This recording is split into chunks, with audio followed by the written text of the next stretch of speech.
Hello, good morning students. This is Sunita and you're watching Learn with Sunita ji. So, we are discussing about information of Marathi language, Hindi language. So, हम देख रहे हैं मराठीची वर्णमाला, ज्याच्यामुळे अगदी लहान मुलांना आपण बेसिक ज्याप्रमाणे शिकवतो त्यात बराच असा फायदा होतो की आपण एखाद्या लहान मुलासारखे बेसिक लँग्वेजमधून आपण हिंदी शिकू शकतो आणि हिंदी लँग्वेजमधून आपण मराठी शिकू शकतो. अतिशय सोप्या पद्धतीने आपण बघू तर क बाराखडी क का की पासून आपण सुरुवात करतो. तर आपण बघू क का की लहान कू मोठा कू के कै को कौ कम का असे 12 अक्षर आहेत आणि हे अतिशय बेसिक आहे. नंतर या क का की या 12 अक्षरामुळे असे बरेच शब्द तयार होतात जे आपण दररोज बोलतो. म्हणजे प्रत्येक दिवशी आपण आपल्या बोलण्यामध्ये, आपल्या लँग्वेजमध्ये, आपल्या भाषामध्ये आपण त्या शब्दांचा उपयोग करतो.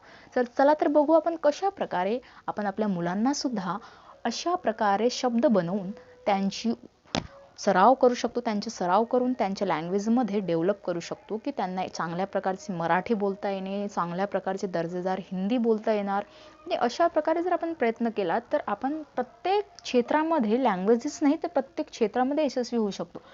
तर क का की कू कू के कै को कौ कम का हे एका लाईनमध्ये 12 असे वर्ड आहेत, 12 अशी अक्षरे आहेत आणि त्या 12 अक्षरापासून असे कितीतरी अक्षरे बनलेले, कितीतरी शब्द बनलेले आहेत जे त्याच आपल्या जीवनामध्ये अत्यंत उपयोगी आहेत. आपण मराठी आणि हिंदी याच्यामध्ये अर्थ बघू. तर आपण मराठीमध्ये या बाराखडीपासून एखाद्या मुलाने जर ही एक लाईन लर्न केली तर त्याला बरेच असे शब्द बनवता येतात. आणि त्याच्यामध्ये पहिला शब्द आहे काका. आपण आपल्या आजोबा परिवारामध्ये असताना, फॅमिलीमध्ये असताना आजी आजोबा काका काकू बरेच लोक असतात. तर आपण काका हा शब्द मराठीमध्ये हा काका हा शब्दाचा अर्थ आहे हिंदीमध्ये चाचा. हम उसको चाचा बोलते हिंदी में आणि मराठीमध्ये काका हा शब्द आहे. नंतरचा आहे काकू. काकू याने चाची. मराठीमध्ये काकू आणि हिंदीमध्ये चाची. उसके बाद में केव्हा. केव्हा हा शब्द कधी केव्हा तर हिंदीमध्ये त्याचाच अर्थ आहे कब. कब हुआ, कैसे हुआ, कब हुआ. त्याच्यानंतर आहे कुठे. कुठे हा शब्द कहा. मीन्स हिंदीमध्ये त्याचा अर्थ आहे कहा. कहा गया था, क्या हुआ था, जो भी चीज़ है. उसके बाद कमर. जो भी कमर है अपनी बॉडी का पार्ट एक है तो हिंदी में भी उसका अर्थ कमर है. नंतरचा आहे केले.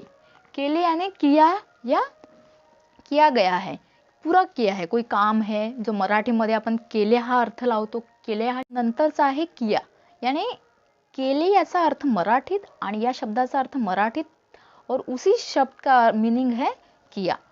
उसके बाद में कोणता म्हणजे मराठीमध्ये त्या शब्दाचा अर्थ कोणता आहे तर हिंदीमध्ये त्याच शब्दाचा अर्थ आहे कोणचा. उसके बाद में कैसे. कैसे या कसे. आपण मराठीमध्ये या शब्दाला कसे बोलू शकतो तर हिंदीमध्ये त्याला कैसे कहा जाता है. कैसे किया तूने. और मराठीमध्ये आपण बोलतो कसे केला तू. उसके बाद में कमळ. आपण कमळ बोलतो तर हे हिंदीमध्ये त्याला कमल बोला जाता है. उसके बाद में कीमत. एखाद्या वस्तूची किंमत आपण विचारतो आणि हिंदीमध्ये त्याला कीमत म्हणतात. कीमत क्या है, इसकी प्राइस क्या है. आणि एका लाईन पासून आपण बरेच असे शब्द तयार केलो आहोत. म्हणजे वर्णमाला आणि बाराखडी जर आपण शिकत आहोत, एखाद्या लँग्वेजचा मेन बेस आहे वर्णमाला.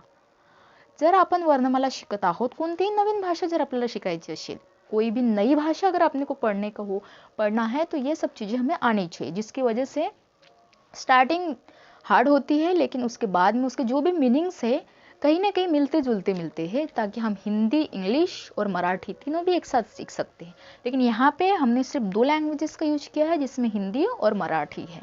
और इस तरीके से बहुत से सेंटेंस जैसे हम नेक्स्ट में देखेंगे ख की लाईन, ख ची लाईन आणि नंतर ग ची घ ची लाईन, अशा प्रकारच्या वर्णमालाच्या लाईन आणि त्यांचे शब्द, त्यांचे अर्थ आपण बघू छोट्या छोट्या स्टेपमध्ये. आणि नंतर आपण आपल्या स्वतःच्या मुलाला सुद्धा शिकवू शकतो अगदी बसून आणि अगदी छोट्या शब्दामध्ये, छोट्या अशा अर्थामध्ये आपण त्याला बदलवलेले आहे. त्यामुळे नंतरच्या व्हिडिओमध्ये आपण बराच सविस्तर बोलू. त्याच्यासाठी आपला नेक्स्ट व्हिडिओ बघू. ठीक आहे. नमस्ते.